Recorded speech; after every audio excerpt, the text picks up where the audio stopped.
Mama, anak-anak dan saudara yang terkasih, sekali lagi saya menyapa kita, Salam. Shalom. Tema kita hari ini, keberanian memberitakan kebenaran dalam kuasa Roh Kudus. Berbicara mengenai keberanian, rasa-rasanya keberanian itu bukanlah sesuatu yang langsung jadi. Pun bahwa ketika kita meyakini Roh Kudus itu ada, menyertai dan menguatkan kita, pastilah keraguan itu tumbuh di dalam hati kita. Apakah saya berani melakukan sesuatu atau tidak? Saya teringat semester 5 kami itu ada mata kuliah namanya homiletika, dan kita diwajibkan untuk praktek khotbah di jemaat-jemaat. Mulai persiapan diri, persiapan naskah khotbah, menghadapi orang-orang di jemaat yang besar, rasa-rasanya lutut sudah dedek. Pas naik mimbar Bapak Mama, dari awal sampai berita anugerah petunjuk kehidupan, semuanya lancar. Pada saat khotbah, saya buka lembaran khotbah saya, habis baca firman, itu kata khotbah tanyalan semua Bapak Ibu. Ya, saya panik di atas mimbar. Bersyukurlah ada satu majelis yang memungut naskah-naskah itu dan dibilang, lanjutkan lagi ya dek. Tidak gampang. Buya sudah semua apa yang kita mau, walaupun itu sudah tulis. Tetapi mau tidak mau kita harus berani untuk melakukan itu. Oh, lebih parah lagi Bapak Mama. Saya ingat saya SMP dulu. Begini-begini saya dulu mantan peragawan Bapak Mama ya. Almarhum Ibu Rowenga itu guru mulok kita di SMP 1. Dia suruh saya meragakan pakaian daerah Sumba Timur. Dia punya juri dulu, saya masih ingat, Ibu Beki Mayorga di THR zaman itu Bapak Ibu ya, 50 tahun Desa Merdeka, itu paling tenar itu ya, THR gitu kan ya. Pasti semua punya kenangan di THR toh gitu kan ya. Kalau saya punya kenangan di THR, semangat sekali, cabut itu parah, gaya begini toh, tak cabut semua yang di sarung-sarung dan kain alopa hampir tak lepas di THR zaman itu. Tetapi itu melatih juga keberanian kita. Oh, ternyata tampil depan umum itu bukanlah perkara yang mudah. Butuh latihan. Kalau para pilot bilang butuh jam terbang untuk kita sampai kepada penerbangan yang sempurna. 2003 saya juga khotbah di jemaat. Saya praktik 7 bulan di Surabaya. GKI Darmo Setelit. Sudah susun khotbah, waktu membimbing, mentor tidak omong di lagu-lagu. Temanya sudah yang terbaik kuberikan. Lagu penutup saya menyanyi lagu Tuhan Allah beserta Engkau. Dia bilang begini, siapa yang mau meninggal ini, dia bilang begitu ya. Saya ingat sebelum mentor Pak Hendra Buana ngomong begitu. Baik, sudah bagus di khotbah, tetap sudah mental kita dan juga sekolah ya. Langsung drop. Tapi dia bilang tidak apa-apa, minggu depan lebih baik lagi. Kisah-kisah itu Bapak, kalau banyak kisah sama kisah itu ya. Tetapi keraguan kita, ketakutan kita, kecemasan kita pasti selalu menyertai seluruh keberadaan kita sebagai umat Tuhan. Cobalah Bapak Ibu yang umur 50-60 tahun 2000-an, kita suruh pegang komputer Bapak Ibu. Itu tangan begini semua. Ya, seolah-olah komputer itu kalau ditendang satu dia meledak memang begitu kan. Takut salah. Ini kalau tidak simpan bagaimana dan segala macam. Ada anxiety. Ya.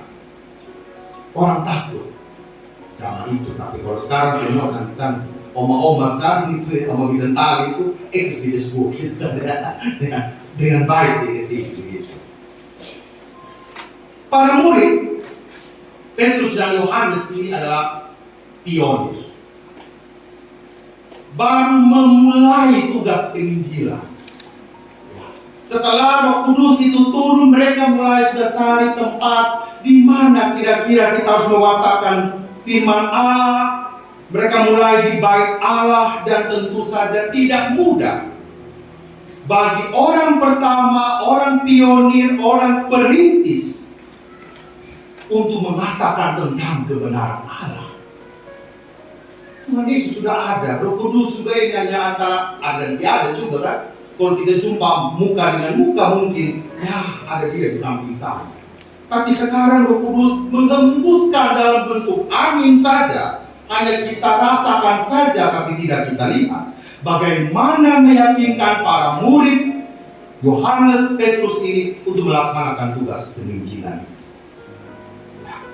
Berhadapan dengan pemimpin-pemimpin Yahudi, berhadapan dengan tua-tua, berhadapan dengan ahli Taurat di sidang Yerusalem, dengan imam besar Hanas, Kayafas, Yohanes dan Alexander dan semua orang lain yang termasuk keturunan imam besar.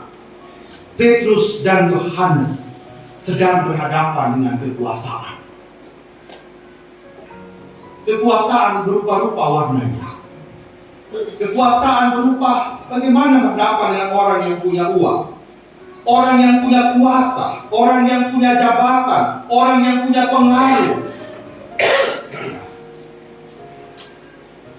Saya membayangkan bagaimana Petrus dan Yohanes mengatakan ada keselamatan dalam Yesus Kristus.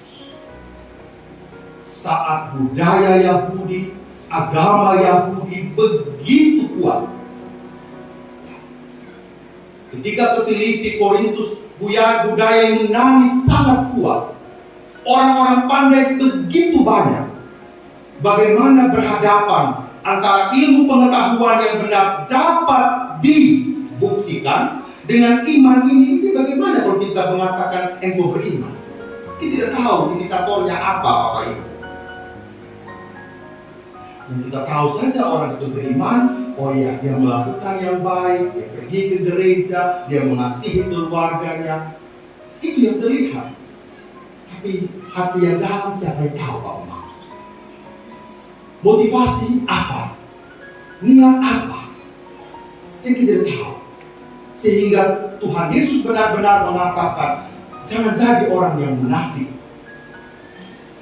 Kemunafikan itu jangan sampai terjadi. Supaya apa? Antara hatimu, ritualmu, spiritualitasmu benar-benar itu nyambung, tidak miss. Kita bisa saja datang di gereja, kita bisa saja bernyanyi, kita bisa saja melayani, bahkan juga kita bisa juga berdiri di mimbar ini. Tapi apakah ketika pulang saya menghidupi saya punya khotbah? Itu urusan lain.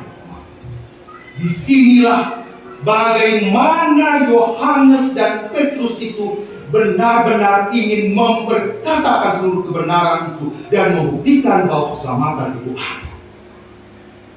Tugas yang maha berat. Tugas yang sangat tidak mudah. Apalagi kalau hari ini kita cek masing-masing di rumah tangga kita masing-masing Bapak Ibu. Saya tidak tahu apakah masih ada itu antar keluarga doa bersama, mendengarkan firman Tuhan bersama. Kita cek masing-masing Bapak Mama. Bagaimana nilai-nilai Kristiani itu kita harus ceritakan kepada anak-anak kita. Tadi malam dalam pengembalaan bersama Bapak Joni Hepe dan Ibu, saya katakan bahwa kita menunjukkan keselamatan, kita menunjukkan yang baik kepada anak-anak kita. Bukan kita untuk besok kalau kita WK sudah tua, dorang urus sama kita. Bukan itu Bapak Mama. Kita mengajarkan kebaikan dan nilai-nilai Kristiani kepada anak-anak kita supaya mereka itu mewariskan nilai-nilai Kristiani itu kepada anak cucu mereka. Itu jaminan. Tidak ada yang bilang, oh sebagai orang besok kalau saya tua ada angkat selesai, ada yang Kesemahkan selesai? Tidak. Kalau itu pun dilakukan, itu bagian dari perjalanan iman. Tetapi yang paling utama, pewarisan nilai-nilai Kristiani kepada generasi kita. Oleh karena itu, yang pertama ingin dikatakan dan menyatakan kebenaran ada kuasa Roh Kudus. Kenapa? Roh Kuduslah yang menghasilkan watak Kristiani. Roh Kuduslah yang menghasilkan keberanian. Roh Kuduslah yang menghasilkan kekuatan baru, semangat baru untuk kita mengatakan bahwa kebenaran itu ada di tengah-tengah dunia ini. Roh Kudus hadir dalam hidup seseorang untuk melakukan perubahan. Para murid mereka hanya mencari ikan, tetapi dibentuk kurang lebih 3 tahun oleh Kristus. Jatuh bangun, bangkit, pergi pulang lagi mau tangkap ikan, dipanggil lagi kembali. Ya, ada yang menyangkal, ada yang pesimis, ada yang tidak percaya. Semuanya ada. Tetapi perubahan itu dihasilkan oleh para murid. Roh Kudus tidak datang begitu saja dan membiarkan para murid hidup tanpa arah. Tetapi watak Kristiani mereka, sifat-sifat mereka, seluruh tabiat-tabiat mereka diubah oleh Allah untuk menjadi lebih baik. Sesuai dengan namanya Roh Kudus, maka yang ada hanyalah kekudusan. Kudus berarti murni tanpa campuran, bersih tidak ada kotoran, bersih tidak ada kompromi. Itulah Roh Kudus. Tetapi dia bisa bercampur juga dengan roh jahat yang ada di sekitar kita. Dari rumah kita sudah berdoa, hari ini saya pergi kantor, pergi sekolah. Sampai di tempat kerja sudah jam 8, yang lain juga belum ada. Bolos dulu saya pulang, belum pergi apa segala macam. Yang lain juga datang lambat, saya juga itu datang lambat. Jadi standar kita yang di rumah itu sudah baik. Ketika bertemu dengan hal yang buruk, kita melakukan apa yang buruk, bukan lagi apa yang baik. Seharusnya kita tetap melakukan apa yang baik. Dari rumah, ya, kita ini bisnismen, ya. Wah, ini sama kita yang jujur ini, belanja begitu ya. Pergi berbisnis, gitu kan. Sampai sana sudah saya buat, saya punya. Banyak hal. Kita juga bisa tipu-tipu orang. Bisa juga. Alapi orang sudah bilang. Kita bisa juga melakukan. Tetapi kebenaran apa kita bisa berkatakan? Bapak Ibu, Roh Kuduslah yang menghasilkan watak-watak Kristiani di hadapan Allah. Yang kedua, Roh Kudus akan menghasilkan pelayanan Kristiani. Kalau kita sudah bisa berbicara atas nama kebenaran, itu akan menghasilkan suatu pelayanan Kristiani di hadapan Allah dan manusia. Buah Roh Kudus berbicara jauh lebih dari apa yang kita buat, Bapak Ibu. Kalau hari ini mungkin Bapak Ibu melakukan kebaikan kepada satu orang, kita tidak tahu satu orang itu bagaimana dia ingin membagi kebaikan bagi orang lain. Amin, Bapak Mama. Kita tidak tahu. Mungkin Bapak Ibu pernah memberikan makan kepada orang yang lapar dari satu orang.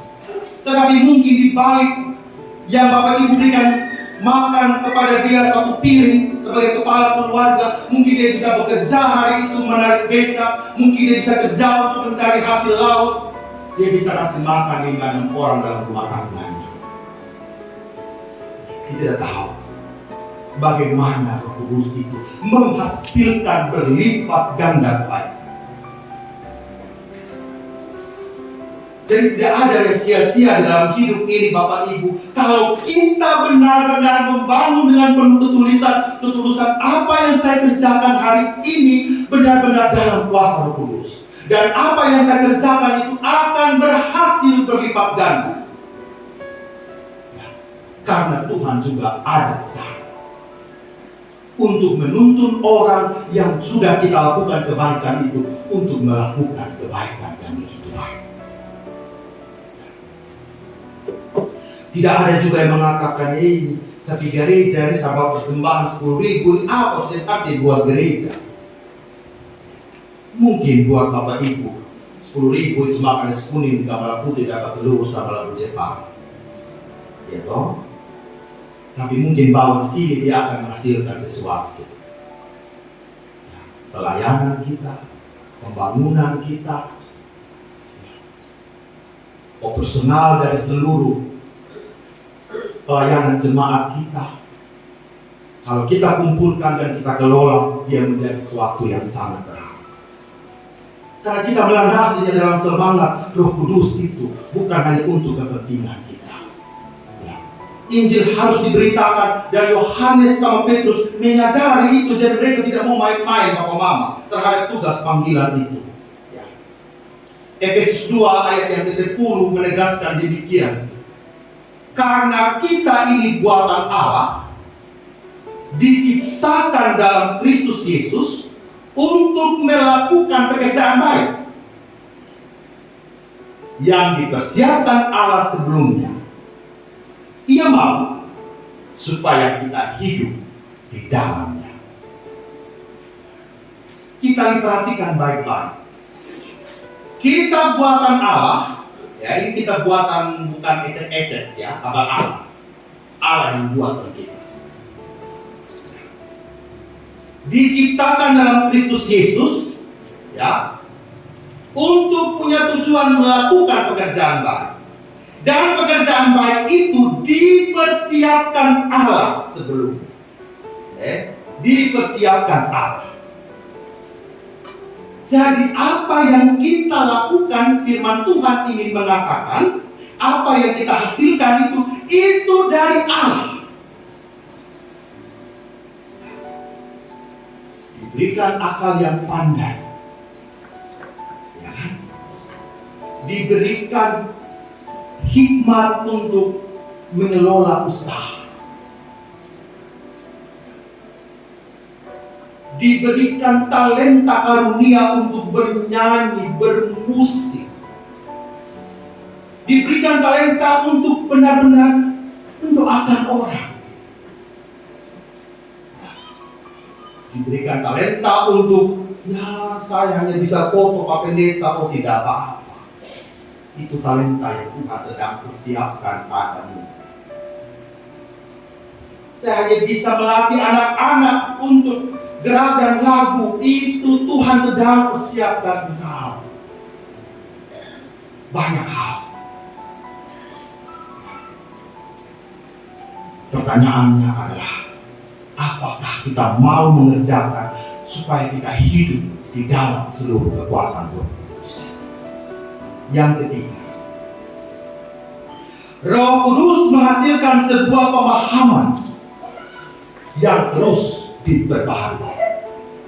Sekali lagi, Roh Kudus menghasilkan pemahaman yang terus diperbaharui. Para murid tidak pernah kehilangan akal dalam seluruh pelayanan mereka. Semakin dibabat, itu buku bilang, semakin merambat. Semakin engkau mengejar para rasul, engkau orang-orang membunuh, melempar dengan batu, Stefanus itu ya, diaken yang pertama itu dilempar dengan batu. Firman itu, Injil itu terus menjalan. Dalam berbagai tekanan selalu ada pemahaman baru. Dalam berbagai pergumulan kita bertemu dengan Allah yang menghasilkan sesuatu yang misteri di surga yang belum pernah kita pikir, tapi dia berikan saat dalam pergumulan. Saat jalan yang kita tempuh kayaknya kuldesak, jalan buntu, Bapak Ibu, di situ Bapak Ibu berjumpa dengan Allah, menghasilkan sebuah pemahaman baru. Saya tidak punya uang, biaya saya punya anak, bagaimana begini ya? Kayaknya dulu saya punya bakat ini untuk berjualan seri pinang, gitu kan? Coba menemukan Allah, hidup dan berkembang.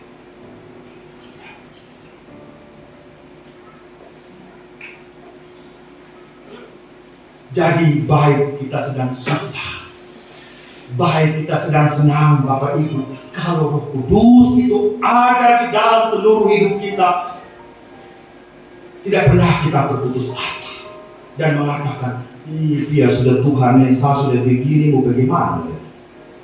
Tidak ada. Kalau orang yang percaya akan kekuatan Roh Kudus, ya. Selalu katakan, sebuah bola dia akan melanting tinggi kalau dia kencang bawah. Jadi tekan ke bawah supaya dia naik. Parfum tidak akan keluar dari dia wangi kalau tidak tekan dia tutup. Makin ditegas dia wangi makin keluar. Para murid terus berjuang. Kisah para rasul menyediakan sebuah cerita bagaimana kekristenan itu harus berkembang dengan seluruh macam cara, berhadapan dengan dosa dalam jemaat, berhadapan dengan para orang-orang pandai, berhadapan dengan para filsuf, berhadapan dengan ahli-ahli Taurat. Mereka tidak pernah kehilangan akal. Biar begitu banyak konspirasi-konspirasi di balik seluruh kehidupan kita, kalau Tuhan kasih aku sensei, dah ada.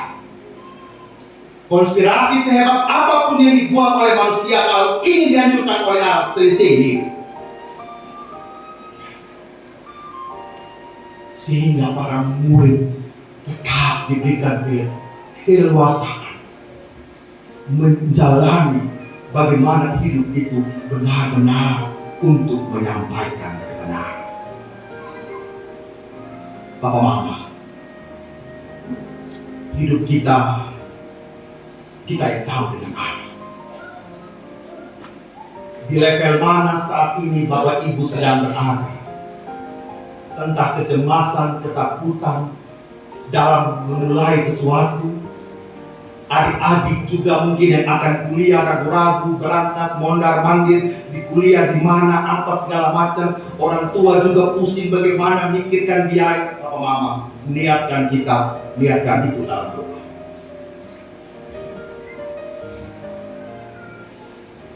Terkhusus bagi kedua kekasih yang melaksanakan sakramen hari ini, anak-anak sampai kepada sidi atau pengakuan percaya adalah sebuah proses panjang. Yakinlah, jika Bapak Mama memulai dengan Roh Kudus untuk melangkah hari ini, teruslah mengajarkan yang terbaik bagi anak-anak kita. Pastikan identitas mereka sebagai orang yang sudah diselamatkan. Roh itu bersaksi bersama-sama dengan roh kita bahwa kita adalah anak-anak Allah. Roma 8 ayat yang ke-16. Sekali lagi, roh itu bersaksi bersama-sama dengan roh kita bahwa kita adalah anak-anak Allah. Kiranya Tuhan menguatkan kita semua dalam menjalani kehidupan yang penuh dengan tantangan, tetapi keberanian bersama dengan Roh Kudus itu ada di dalam hidup ini. Amin untuk firman Tuhan.